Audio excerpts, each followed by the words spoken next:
What's up, everybody, and welcome back to TarHeelIllustrated.com. Or, of course, if you're watching on our fast-growing YouTube channel, finally hit that 10,000 subscriber mark yesterday. Not to brag or anything like that, guys. I was pretty excited about it. I'm THI staff writer Jacob Turner, and joining me from Philadelphia in the Wells Fargo Center, our very own publisher, Andrew Jones. And AJ, obviously, if you're a Carolina fan clicking on this one, you already know what happened. Carolina picking up the 69-49 victory over number 15 seed St. Peter's, which is going to send them to the Final Four for the 21st time in program history. That is an NCAA record in Hubert Davis's first season. I mean, just so many storylines that we'll talk about here in a second. Unbelievable, really. Not to mention playing Duke in the Final Four, which I'm sure we'll hit on it here as well. Before we do that, I want to give a shout out to our sponsor in this one, Andy Leudecke. And guys, I'm going to read kind of his business and what he's got going on. He's a long-term Rivals member, diehard college football fan,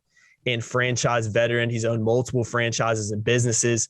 And using his expertise, he helps others find their American dream through a very thorough and free consultation process. So guys, if you're looking to potentially open a franchise, you're an experienced entrepreneur wanting to diversify your portfolio a little bit, or you just want to put your career in your own hands, Andy Leudecke can help. So guys, if you want to find him, want to get in contact with him, you can find your perfect franchise at myperfectfranchise.net.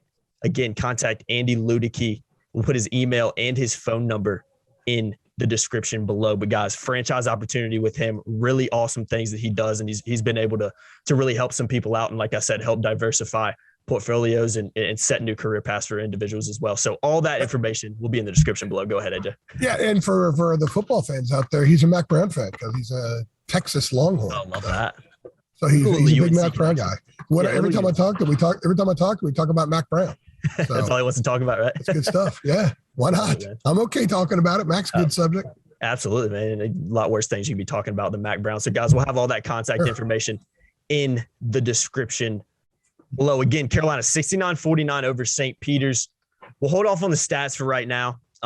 It was a game in which Carolina was incredibly comfortable. The first thing I want to talk about is this team. This is a team that, well, actually, first, AJ, let's start with this. Let's start with this game. Let's start on the game first. I think that's more important. Yeah. I think it was a game in which I tweeted this out early on. I thought it was a game in which Carolina came out and asserted their dominance early. I loved the first possession from Carolina going down low to Armando Bacot and trying to establish that post presence down low. That's something we hit on in our pregame podcast looking ahead to this one, was the importance of that because of how good Armando Bacot is. And that wasn't necessarily a strength of St. Peter's, more of a guard-heavy oriented team that played a lot of pressure defense and was able to disrupt a lot of things. So I thought that was a major plus for Carolina. And really, I think they set the tone early and never let their foot off the gas. Now, I think they played really good defense. Hubert Davis said it was some of the best defense they played this season during his halftime interview in the first half is the defense he's talking about. But at the same time, it was a team in St. Peter's that just didn't hit shots. And when you're in a game like this against a team at Carolina that is just so dangerous offensively, if you come out shooting that poorly, you're going to put yourself in a tough position. I think that's ultimately what St. Peter's did, and ultimately was just never able to come back from. Well, they were fantastic defensively in the first half, and that was I asked RJ and Caleb after the game about what was the point of emphasis against those guards, because everything that they do obviously stems from the guards and a lot of guard touches. They'll run the weave. They'll do a lot of dribble and pop. The guards will screen and pop. There's a lot of touches. Sometimes all four guards will get multiple touches on a possession. And one of the things I noticed early that was an indication that Carolina was totally taking these guys seriously. And the reason I bring it up, because some people actually wondered if they would, which it's an Elite Eight game. You're going to take somebody seriously. Right out where I'm sitting here, Caleb, there was a play where Caleb's guy was probably maybe 8 to 10 feet beyond the 3-point circle, popping up from the right wing, trying to go to the top. Caleb was denying him out there. He was in denial defense that far away. They weren't going to let them run their stuff, and they didn't. They were 7 for 37 from the field at one point. They were 22% in the first half, and there were a couple times they got some decent shots, but they weren't their shots. They weren't the shots St. Peter's usually gets. It's like if Carolina gets one of from shots, but it's by somebody who doesn't shoot that much. It's not the greatest shot in the world if you're going to give that to them. So Carolina took away what St. Peter's likes to do. What the stuff that they did to Purdue, they were unable to do it all in the first half against Carolina, really even into the second half until they got that run. And Carolina used a 9-1 run out of the gate in the second half to go up 27, and the game was over. And St. Peter's then went on like a 13-4 run or something. After that, imagine if Carolina started the second half, oh, we got this in the bag. That 13-4 run suddenly starts to stress you. So credit the Tar Heels for coming out with the right mindset initially, and then not even just ignoring the scoreboard at halftime, coming out, putting their foot on the throat, stomping them out. Brady with the threes. In fact, Carolina's key run in the first half began with a three-pointer by Brady. It was off an inbounds play because there was a stretch after Carolina asserted itself early, and I agree with what you said, going right into Armando. Sometimes basketball 101 is brilliance. Yeah. If you just go basketball 101 and this is the right thing to do and let's execute it, that's brilliance. And they did. But then I thought that St. Peter's they were so scrappy. They sort of kind of knocked Carolina back a little bit in that second segment after the first TV timeout. They did that to Purdue, and Purdue never recovered. Carolina did recover eventually, and they went on it was a 17-2 run. Something like it that. Was 12-7. It was 12-7. It was 15-2 run. They went up 27-9, and in there was a 3 by Brady on the inbound, was a 3 by Brady on a dish by Caleb, a kick out by Caleb, I believe. There was a lot of stuff in there. Brady had a couple of shots in the paint. We talked about Brady being different in this game because St. Peter's in their league, the Metro Atlantic, actually has a history of some pretty good teams, and they're going to have good guards in that league, and they're going to have some good forwards. But there's nobody in that league like Brady because he wouldn't be in that league if they weren't. Mm-hmm. So when Armando was being heavily covered, they were swapping at him and they were hipping him and all kinds of stuff and frustrating him for a while. Brady going in the paint, they had no answers for it. They didn't have a second guy who could put a body in a big. And Brady had a couple of jump hooks in there that were beautiful, and they had no answers for him. Carolina used that run to go ahead, to move ahead. And I think St. Peter's kind of realized, okay, our run's over. Let's just go down swinging. And they did, to their credit. And they made the Tar Heels kind of work and call timeout in the second half and try to have to readjust a little bit. But the damage was already done. I think it's really interesting for this team, Jacob, that in Fort Worth, they averaged 94 points a game in their 2 wins. Here, they went 73 the other night because they hit 4 free throws in the last 3 seconds, and they hit 69 tonight.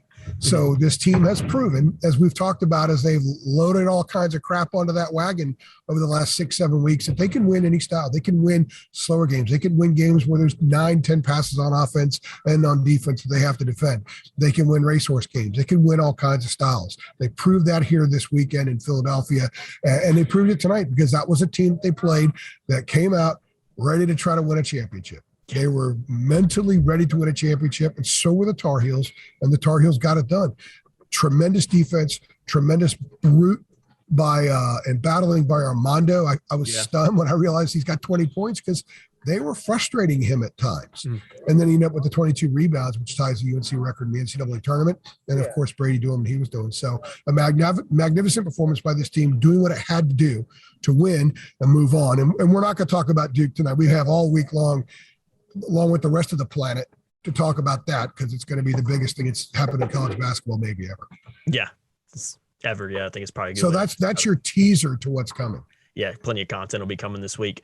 Don't you worry about that, guys. I want to run through some stats real quick and excuse the noise you might be hearing every once in a while. I know they're breaking down. They're breaking everything down because they got to get the NCAA floor up. I don't know if the Flyers or Sixers play here next, but this floor doesn't stay. The floor leaves. Yeah. Hey, guys, if you aren't used to some background noise, you haven't watched 3 Things this season. I'll just put it that way. I'll leave it at that, guys. I'll leave it at that. Rookie.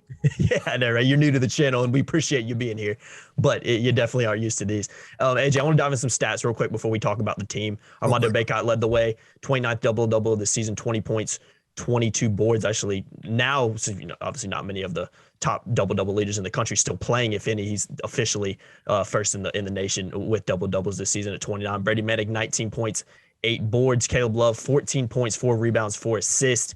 RJ Davis, 9 points, 4 rebounds, 3 assists. And Leaky Black, 5 points, 4 rebounds, 5 assists. Carolina shot 41% from the floor. St. Peter's just shot 30%. Carolina out-rebounded St. Peter's 49-33 and had a 34-26 points in the paint advantage. So that was obviously huge for the Tar Heels. AJ, I want to talk about this team. Now, I'm going to start it off with this because it was obviously looking back a little bit. I put out a tweet a couple of days ago. I think it was after Carolina won and beat UCLA. And I said, what if I told you that 3 months ago, that Carolina would be playing number 15 seed St. Peter's for a chance to go to the Final Four? And I was more alluding to the fact of the matchup more than anything. But it was funny because I had a couple of Carolina fans respond to me on Twitter, and they said something that kind of made me think a little bit. And it was true. It was in the back of my mind as well. They talked about how, if you would have told me 3 months ago that this team had a chance to play anybody for the Elite Eight, I would have thought you were crazy. Some of the replies were pretty funny. I would have thought you were drunk or whatever it may be. It was pretty funny to interact with it. And I thought that was just a very accurate way to describe it. We've covered this team all season. We've had so many 3 things this season, especially early on in the year. It feels like when we just kind of were hitting on the same thing after big losses, same thing, weren't ready to play, didn't execute on offense, got punched in the gut, didn't respond. And over the last month and a half to 2 months, that flip is script, and it really is flipped over the past month in particular, going back to that Duke game. Carolina has found a way. They're a different team now. They have found a way to win games. They found a way to respond from getting punched. They've proven that they can be tough. They've proven that they can score with anybody in the country and beat anybody in the country. And now they're here in the Final Four. And like I said, I don't think anybody would have believed that a few months ago. So I think the story of this team, and we'll hit on Hubert here in a second, is the last thing I want to hit on. But I think this team and the story and how they've been able to get to this point. I mean, you've been covering college basketball in Carolina for a long time, AJ. Yeah. I mean, I can't imagine you've covered many teams like this when you look at the whole, No, because usually they're that Final Four looking team, if not throughout the year, intermittently throughout the year. And when this team played really well earlier, like NC State game at home as an example, just shot well. Ball went through. They still didn't play. I'm sure they didn't grade out super high in a lot of the intangible areas that coaches grade. But let's also be honest here, and I'm not a big horn tooter or anything like that, but we kept saying this could be a pretty good basketball team. Yeah, we did say that, yeah. Basketball team. We maintained that all along. Mm-hmm. And we kept telling people the P word process. This is a process. And I remember in late January reminding people, look, NCAA tournament, there's a reason it's played in March and not in January. You got to let things play out. A lot of teams looked a lot better earlier in the year, but they kind of didn't get they didn't improve. I told you when I saw Purdue in November, I said they look like a national title team. But what did I tell you after we did the podcast last night? So let's see if they look like a different team in a Final Four team in March. They didn't improve. They didn't look like any better than they were back then. Carolina did improve. Kentucky beat the crap out of Carolina in Las Vegas. They did not improve. They got worse. Carolina, they got worse. They also had the injury of Ty. That didn't help, but Carolina got better. They kept kneading dough. Hubert was kneading dough. The team was. They were receptive to what he said. He never lost the kids. He never lost them. They believed in the process. I do think that having Dawson Garcia leave kind of helped things in the sense that it freed up Brady Manick.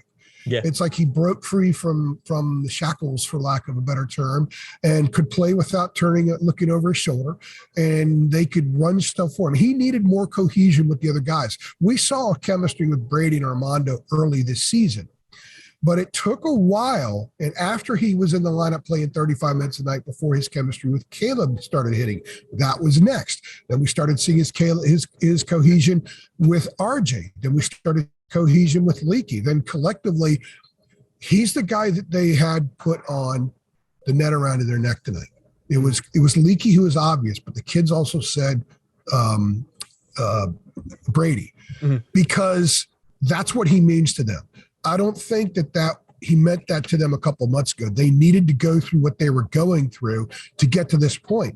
And I'm not saying that they needed to lose Dawson, but instead of turning that into a negative, they turned it into a positive. And the positive is Brady Manick exploded, and the kids embraced that explosion. Sometimes on a team, you got a couple of dudes who think they're the go-to guys. They don't want this new dude coming over from the middle of the country to become a go-to guy. They fully embraced it. And without them embracing every fiber that is Brady, who is different from them, from the type of music and the hair and all that kind of stuff, they embraced all the things that are like them. And he's a baller like they're ballers, and he wants to win like they want to win. I watched him go up into the stands after they finished the net cutting and stuff tonight, and he's hugging his family. There were a lot of his family members here. I actually talked to his mom and dad, his mom, briefly before the game, and I think it's unbelievably cool. COVID was an awful thing, but no matter how bad something is, no matter how awful some things that occur, sometimes there's a good that comes from it if you allow something good to come from it. If you don't make a terrible thing and keep it a terrible thing. In Brady's case, the good fortune was the NCAA granting everybody back the 2020 year. That's how he got to North Carolina. And they embraced him the minute he came. He jumped into the culture and he wanted to feel what it's like to be a Tar Heel. He wanted to experience it to a T. And the only way he was able to do that was him doing his part, but the other guys had to do theirs. And I think the final straw, the final link, was all those guys with Brady meshing as if Brady's been there for 4 years, just like Lee. And I think that's why this team is where it is, because they once they started playing off each other so well, not just on offense, but on defense. When I asked Caleb and RJ about the defensive work that they did on the perimeter today, RJ talked about the plan. Caleb immediately said, look, it's just not one guy. They got our backs. We know, like, if he's denying as far away from the basket as he was, like he did, and suddenly he gets beat with a cut or something like that, he knows that he could deny because the other guys are going to be there to help out. Their help defense sucked earlier this year, but it didn't suck tonight because they trust each other, and they trust each other because they had that time. So they turned Dawson leaving into a positive, and they became a better team as a result. And then they started to pick that wagon was empty on January 22nd. Oh, yeah. That wagon was just sitting there. It didn't have anybody to pull it. No. That was the worst press conference after a game I've ever heard from a coach from Hubert that night. And the day before wasn't great either. But Hubert went in the next day, and instead of kicking their rears, he hugged them and said, guys, all of your goals are still intact. And he was 100% right. And they slowly started tugging that wagon along, picking up a thing here and picking up a thing there and dropping it in there. And it was clanking back then because an empty wagon with a brick falling, it makes a loud sound, right? Yeah. Now they're so used to sound, they're just throwing them on. It's like the Grinch when he's throwing all those bags onto the sleigh. When the Grinch stole Christmas, there's big giant things landing in the sleigh, right? Yeah. That's what it ended up. They just accumulated quicker and quicker and quicker. Now the regional champs are going to the Final Four, and they are a worthy Final Four team. I know what Final Four teams look like. I've covered a ton of them in my life. This will be my 7th Final Four personally. This was my 10th Elite 8 game, and they've looked like a Final Four team for a while. When they beat Syracuse and they exhaled and they realized, okay, we've really come a long way. They then insulated themselves, took care of business there. They've been a different team since then, and I don't see them letting up. They might lose Saturday night, or they might lose Monday night. They may not win the national championship, but this team is very close to maximizing what they are. Yeah, no, it's fantastic, and a fantastic, I think, coaching job from Hubert and what he's been able to do in his first season. That's the last thing I want to hit on. We got to hit on Hubert. Now I'm going to start off with this. You texted us after the press conference, and obviously we watched it as well through Zoom. But to quote you, you said Hubert's presser was incredible. And I thought it was too. I thought go listen to it. I'm not going to go in depth on it. You can go listen to it on our YouTube channel. We'll have that upload here in a little bit. Their file sizes are ginormous, so bear with us. It does take a little bit longer to upload these things. You can blame the NCAA for that one. But Hubert and the job he's been able to do this season cannot be understated. And let's not forget, I think we both had question marks throughout the season about how this would go and where this team would be and if he was the right man for the job. And many Carolina fans did too, as you look at some of the performances early in the year. But what he's been able to do, like we kind of just hit on over the last 3 months, over the last 2 months in particular, getting this team refocused, getting this team to understand what it can be, maximizing the potential of this team, pushing all the right buttons, being able to coach offense the way he's been able to do, especially towards the end of the year, and getting his players in mismatches in the right spaces. He's done a fantastic job with that. And I'll end it with this before I kick it to you, AJ. He gets to the Final Four in his first season. The last coach to do that was Bill Guthridge, obviously, another former Carolina coach. Not to mention, Carolina's going to New Orleans, where Dean Smith and UNC won the national titles in 1982 and 1993 to play Duke in Coach K's final year, which we're not going to hit on here. I mean, it's like it's almost, you can't even write that movie script. It's almost too good to be true for a movie script and how this has all gone down. And I think we hit on this, in many of stuff we've done. But this is what makes sports so incredible and sports so special, especially March Madness and in the NCAA tournament. I mean, when you get storylines like this and you get a guy in his first year to be able to do what he's been able to do with this team, I mean, what can you really say, man? It's just fantastic stuff. There are quite a few people out there that know basketball at a high level. There are quite a few people out there that when they're watching 10 players in the court, elements of the game go in slow motion to them. They see the screens. They see the certain little isms of the game, and they can articulate it at a very high level. Mm-hmm. There are a lot of people out there that could play it. They could look at St. Peter's and say, this is how we attack them. They could look at UCLA and say, this is how we attack them. And there's a lot of people out there that can evaluate talent. They can sit down for 10 minutes at an AAU game and say, that guy would fit what we do, or that guy doesn't fit what we do. There are people that can do that, but there aren't many people that can do those things and also communicate it to young people, articulate it to young, emotional people who are still learning about themselves. Think about Armando Bacot's maturity since his freshman year to now. So while he's been becoming a man, he's also been learning the game, and all of a sudden in his third year, he's got this new head coach. He knows him, but it's a totally different role. Hubert finally admitted tonight that it was really different sitting in the front seat on the bus. So if that's different, sitting in Roy's seat's different too. He didn't admit it earlier because he didn't need to. Maybe that's part of his laser focus. But the thing about Hubert that has become very, very clear, and sitting there watching him in the presser today, is he means what he says. He's totally genuine, and he knows what he's talking about. And if you know basketball and you can identify talent, how guys can help you, and if you can maybe see something in them down the road that they don't yet see in themselves and push them in that direction individually and as a unit, which he clearly did the day after the Wake Forest game, right? And then you get them to believe that, and you get them to believe that you care about them, that this championship, the cutting down these nets, are about you guys. And the other factor too is about it being about the program and being the next guy in line to keep it where Dean had it, to keep it where Guthridge had it, to keep it where Roy had it. He has all those things driving him. And now I kind of see why Roy wanted him for the job. We needed to see Hubert go through some really tough times. And I'm going to go back to that sometime this week. I'm going to listen to that press conference the day before the Wake game. It was not good. No. I've been a thousands of press conferences. And that's one of the worst regular season press conferences I've ever heard from a coach. And then the next night it was worse. But maybe he had to go through that. Maybe they had to go through that. Mm-hmm. I said last night in that pod that we did, there's an old saying, in order to get to the goal, you got to dig to the you-know-what. When you get to the goal, the you-know-what smells good. Mm-hmm. The Wake Forest game had value. They gave it value, just like they gave Dawson leaving value. They figured out a way to make it work for them. And that's something that Hubert has shown us in 1 year he can do. He's got a young team coming off a year in which Roy retired. It was a COVID year. There was all kinds of trouble, complications with last year and stresses. He had the stress of Anthony Harris and his situation. And then he had Dawson leaving and losing and the weight of the world. I asked him a question tonight about, you're in that seat that Dean was in and Gut was in and Roy was in, and you're keeping this thing going.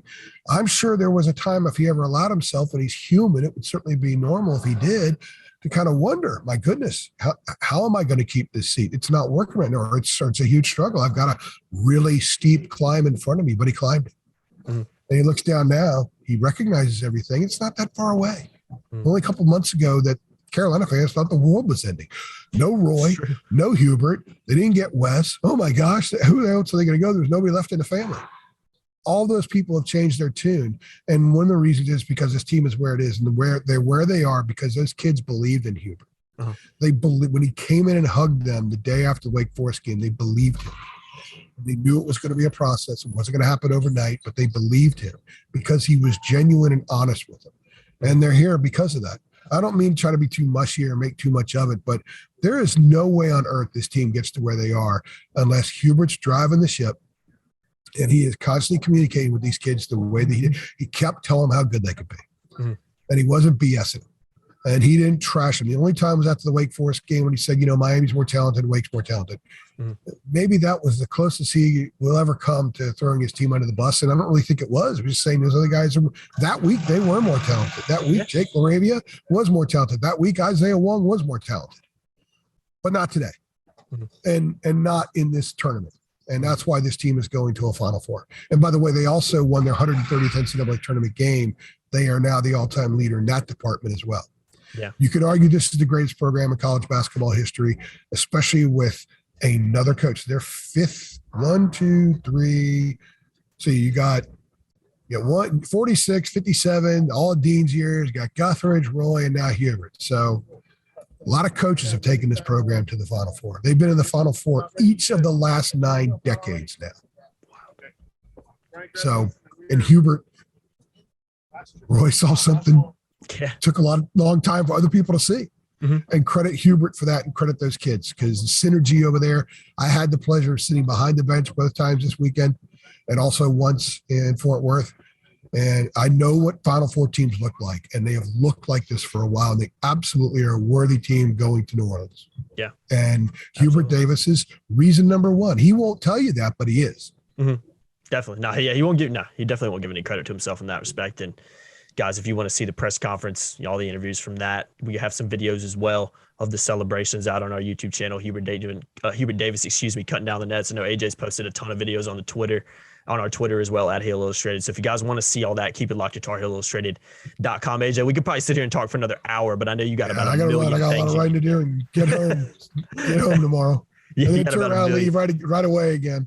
Hey, AJ, the good news is last game we were finishing up our podcast about 1:30 a.m. It's only 9 p.m. right now. So it won't be any worse than that. 6 articles to write still. So at least it's not 1:30 a.m. I'll leave it at that. I've been Jacob Turner. He's been Andrew Jones. Make sure you guys, again, keep it locked to TarHeelIllustrated.com. We're going to have a ton of coverage from this game and obviously leading up to the Final Four and Carolina's matchup with Duke next Friday in New Orleans. Like, share, subscribe, hit that notification bell as well so you know every single time we upload. See you guys in the next one. Thanks.